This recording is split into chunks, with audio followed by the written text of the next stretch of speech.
Hello, everyone. Welcome back to the Neighborhood Conversations, where we invite amazing people into community leaders who are being a good resource, being a good help in our community, into our neighborhood.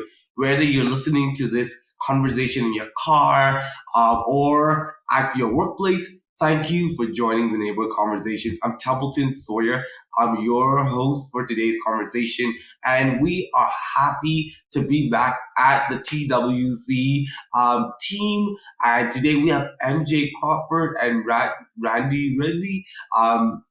Really, and I'm so happy to have both of you on. Randy, MJ, how are you?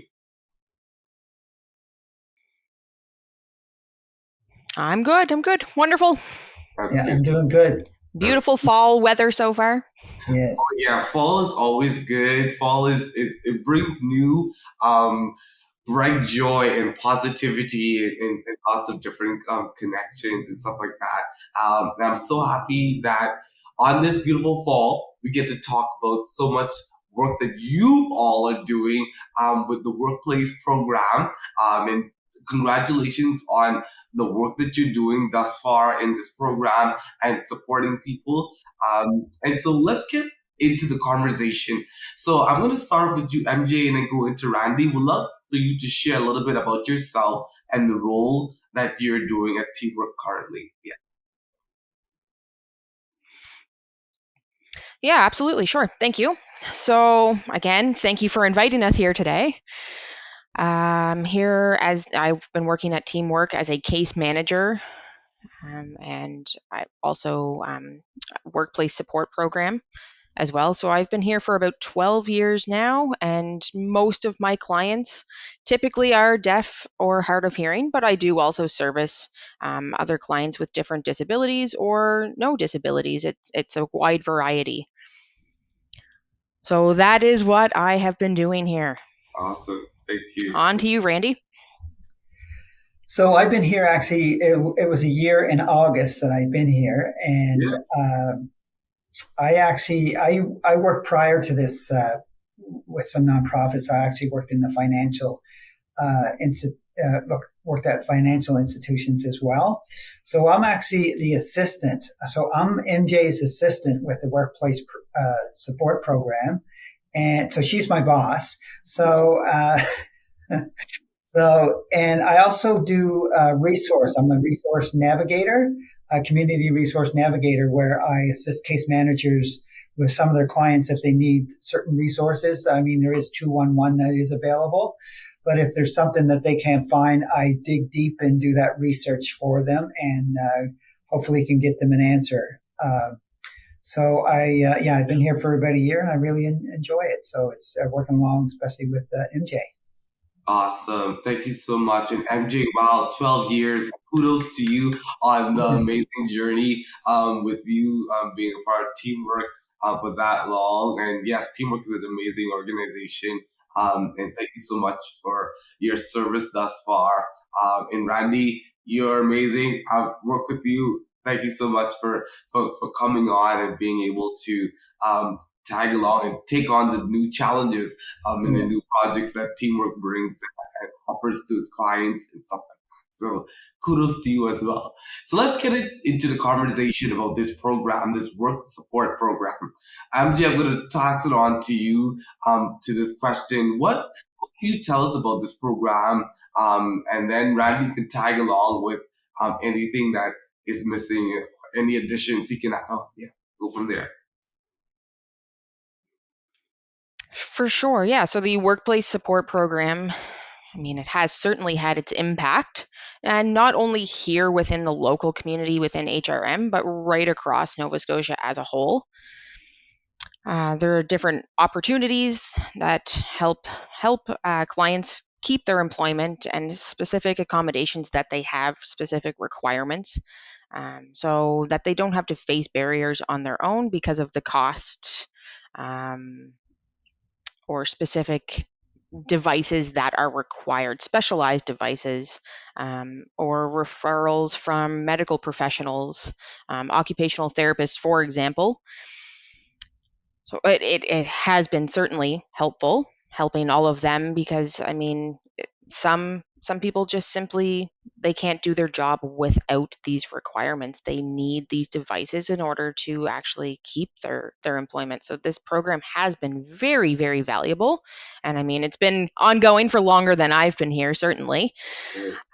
It was through the Department of Community Services previously. They were running this program, and then last year they actually transferred it over to us. But the funding is still through Community Services, but we are now running the program.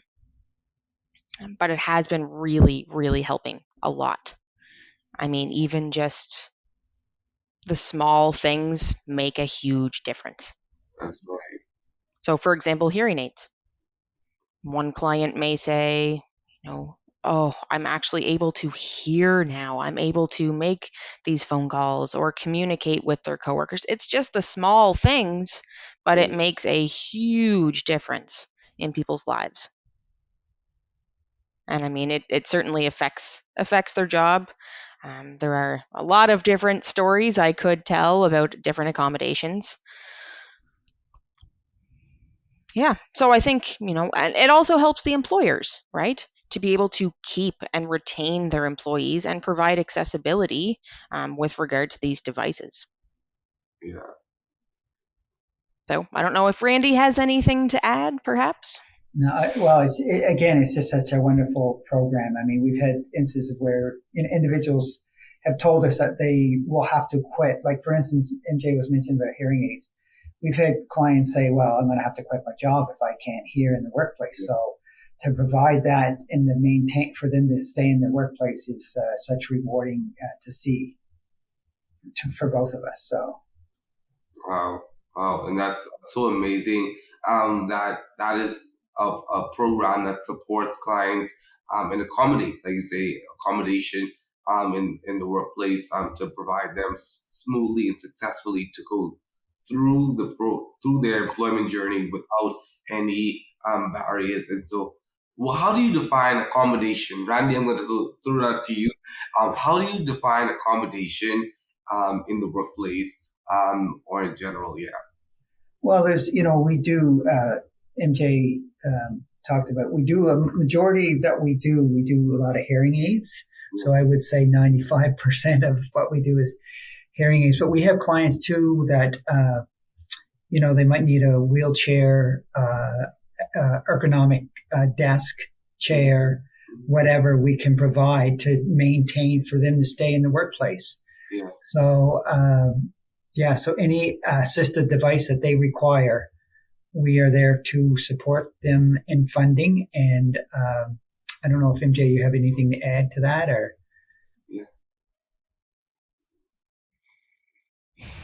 No, not really. I mean, you are right. There is certainly a high percentage of hearing aids, but there are also new devices new to us, right? That we have to sort of figure out what these devices are or where we can find them. Most of the time, the medical professionals do refer to us with the specific devices that are required. Right. Yeah, that's pretty much it. And what is like the wait time for people to receive the devices once they go through the program? Yeah. Well, that all depends a lot of times. Like we require certain information. So we require a notice of assessment from the previous year, pay stub.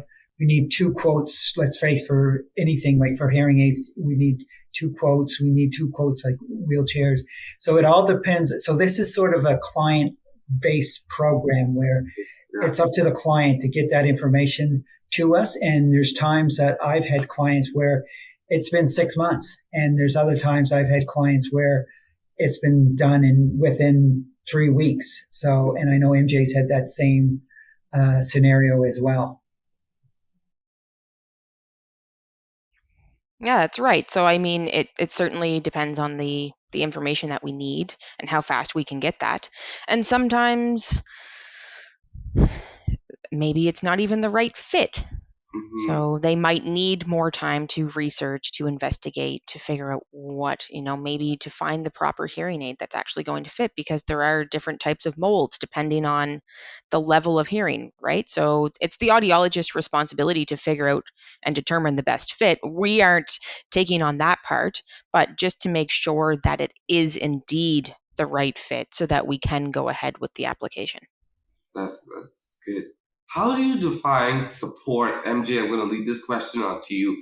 How do you define support in the workplace as people with disabilities are still needing of other accommodation? How do you define support in the workplace? And then Randy, you can add on to your point of view as well.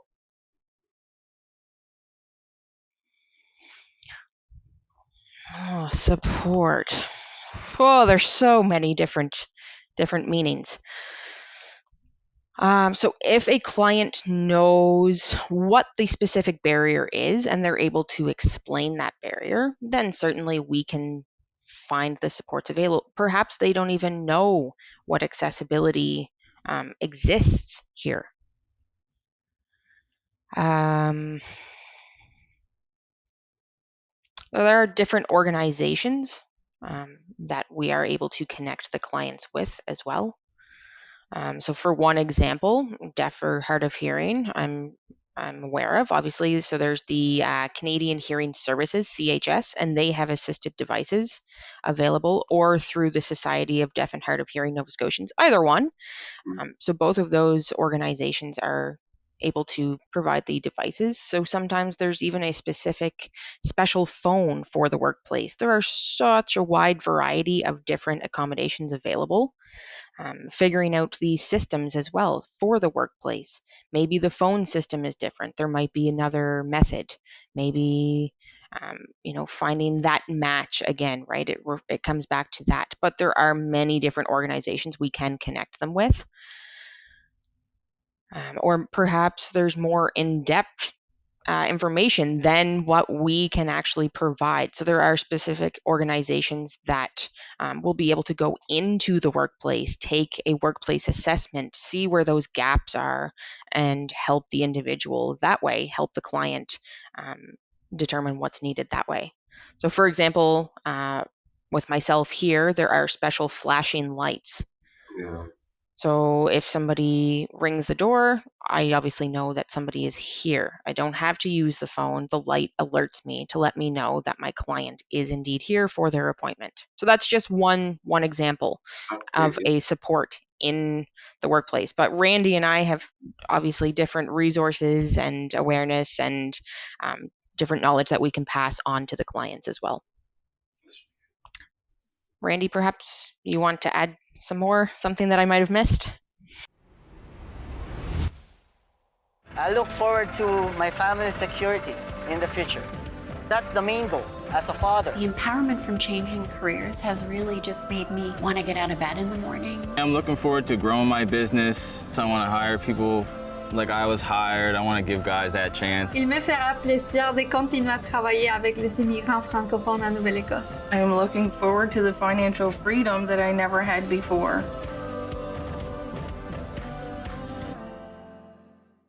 Yeah, I mean, I have a physical disability, so I walk with crutches. So, one of the things actually here in the office, actually myself and a colleague of mine, Tyler, are looking, we got funding actually to do power doors. So we're going to do the doors are going to be, we're going to have power doors. We actually have them already in the washroom. So, I mean, that really opens up accessibility to me. So, and it's a lot of times with myself, it's a safety issue. So, trying to open a door, I could easily fall, injure myself. So that makes it easier for me to work here. And I mean, there's little things like when I first worked here, I got to say one of the things that I really noticed was the parking. For instance, we can go outside the building in the parking. So there's a couple of nice accessibility spots right out front. And that's an issue, a safety issue again, when it comes to winter storms. So that really makes it more, convenient, but more of a safety issue with me. And there's, like MJ was saying, there's community organizations out there that we can, maybe direct the client to, like, for instance, Easter Seals has some programs too when it comes to a wheelchair recycling program. They have, assistive devices as well. So, but and there's just a lot of resources in the community, and just trying to find that fit for the client, what the client requires and what they need. So, and we've done a few ergonomic chairs and desks for individuals. And again, that's client sometimes knows what they need, but don't specifically know what they need, if that makes any sense. But it's more like the occupation therapist can help them with that, or physiotherapist. So, it's just getting that support when it comes to accessibility in the workplace. And that's really amazing to see Teamworks doing that, and support is it's really needed in different areas. And like you said, the simple way of having those power doors in order for people to get in who really needs it is really important. It gives people that independency to actually do it themselves instead of someone doing it for them and stuff like that. And accessibility, it's a really important topic. It's a really still there's some issues in societies that still needs to be addressed, and there still needs to be some wake up calls in society. How are you feeling about accessibility in today's society? Randy, I'm going to throw it at you, and then I'm going to go to MJ. How do you feel about accessibility in today's society? Well, I think a lot of it comes down to, like, it's about full participation. Yeah. Everybody has a right to be fully participated in their community. Yeah. So whether it comes to transportation, accessibility at work. So there's some areas, like especially in the rural areas, where transportation could be an issue. Somebody might, when it comes to, might want to go to their, appointments or medical appointments, or if they just want to go to a community event, they can't because they do not have the transportation, and also the place might not be accessible. So I think I would say, it's better than it was 20 years ago. I think there's a lot of work to be done. Yeah. But I think that, again, it's about information and providing the information to people, what's accessible and how it can, like, change a person's life, to be able to be part of the community. And there's a lot of, like, when it comes to businesses, for example, there's some grants out there now for businesses, communities, provincial governments, where they can actually access this and make their place accessible. And the thing is, there's little things that places can do. One of the things, again, here that I like is that there's not a lot of clutter. So it's free pet place for me to walk around. It's good for wheelchairs. We have a couple employees here, one employee with a wheelchair.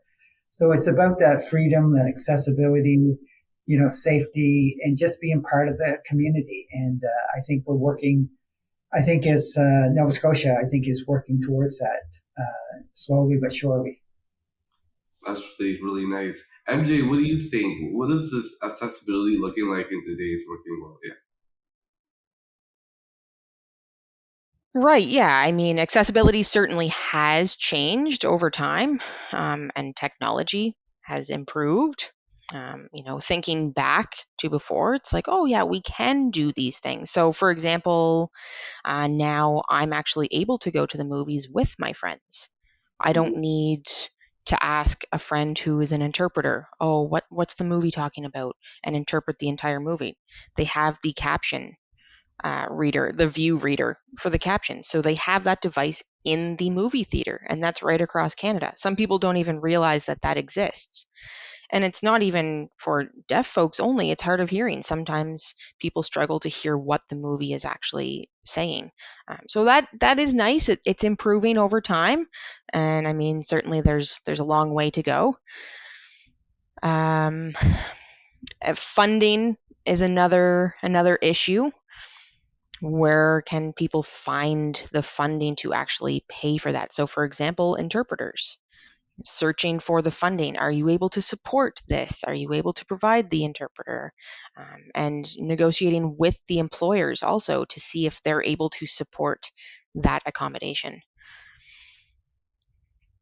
So there's a long way to go. I could talk about it all day long, but that is just one small example.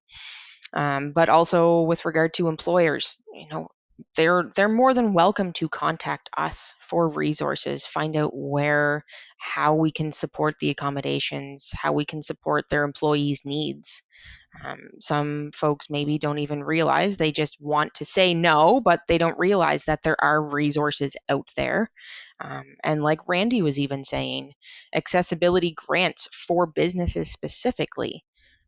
There are grants there that it depends obviously on the criteria at the end of the day, but that's just a small example.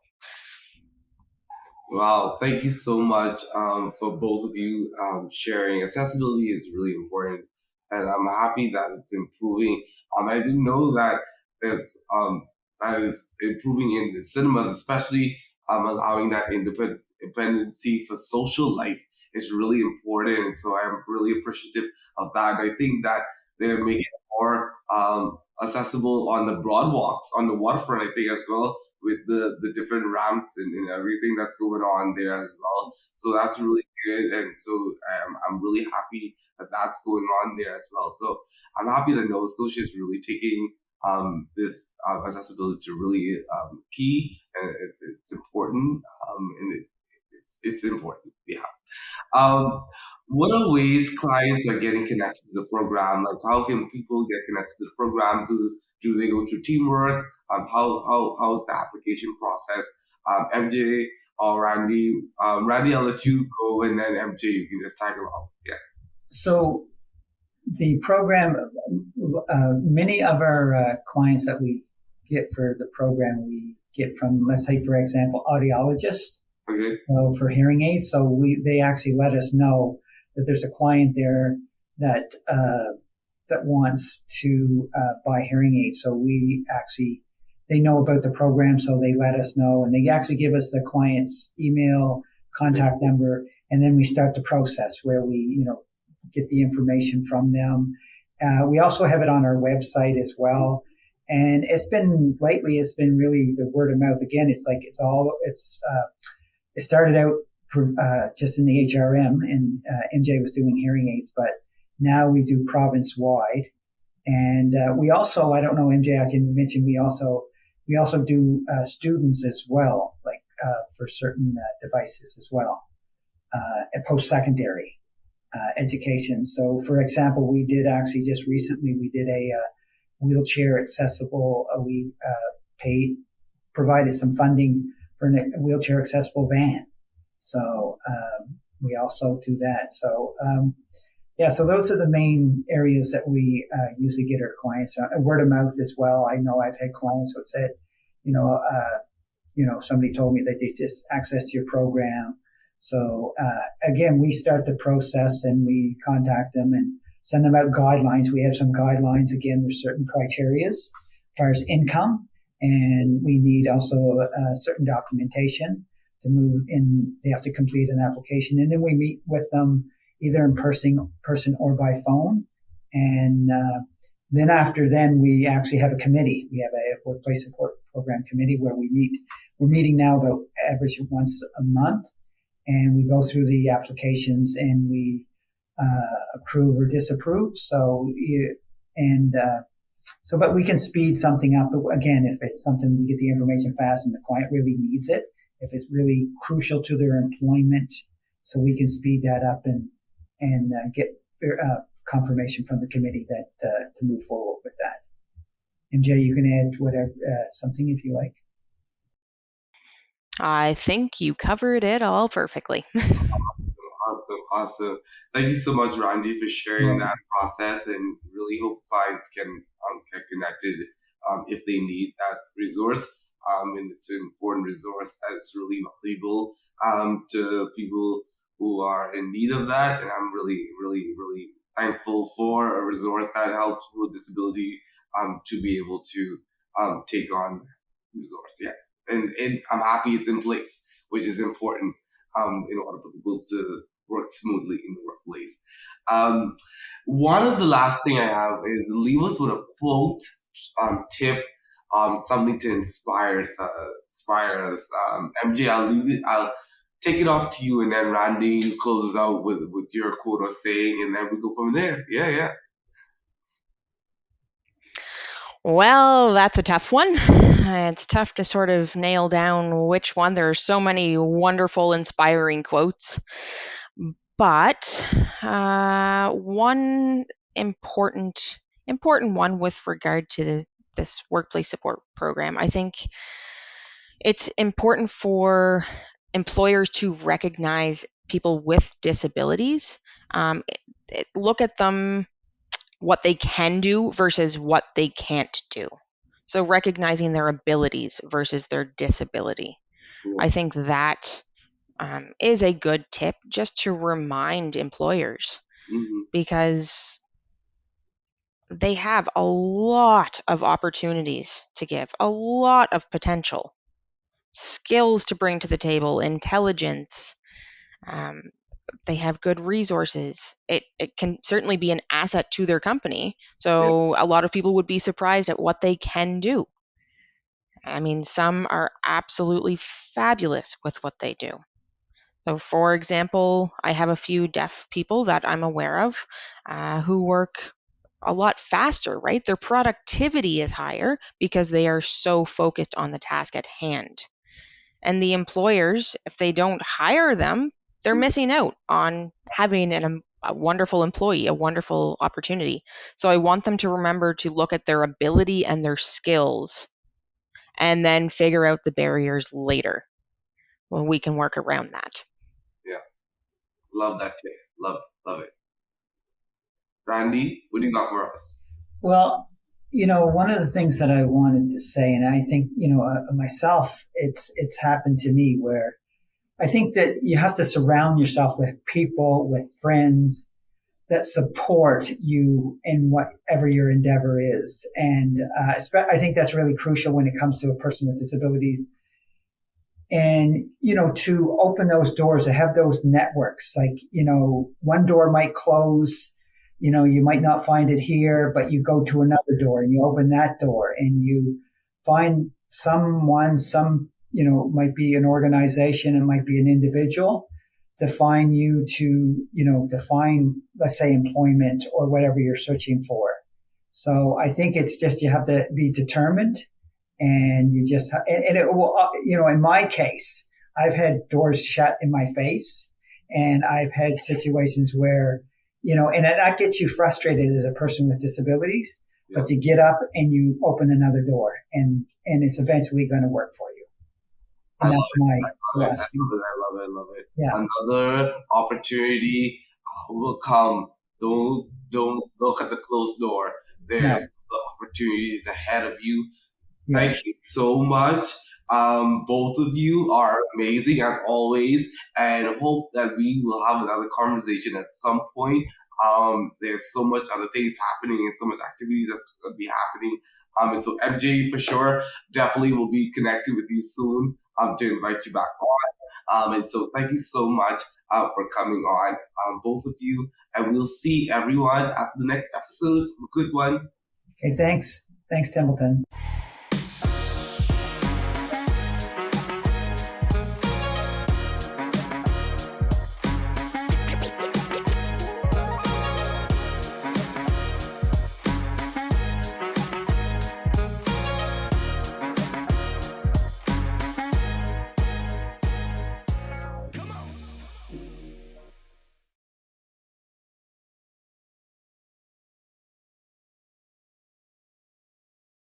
This podcast is funded by the Government of Nova Scotia.